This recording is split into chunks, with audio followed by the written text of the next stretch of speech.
নমস্কার সকলকে। আজ 25শে বৈশাখ 1433। আজ কবিগুরু রবীন্দ্রনাথ ঠাকুরের জন্মদিন। তো আমি রবীন্দ্রনাথ ঠাকুরের একটি কবিতা তোমাদের কাছে পাঠ করে শোনাচ্ছি। তোমাদের কেমন লাগে তোমরা জানিও। রবিবার, রবীন্দ্রনাথ ঠাকুর।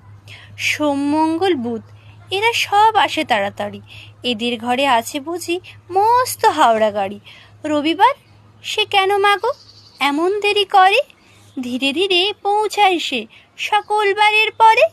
আকাশ পারে তার বাড়িটি দূর কি সবার চেয়ে, সে বুঝি মা তোমার মতো গরিব ঘরের মেয়ে।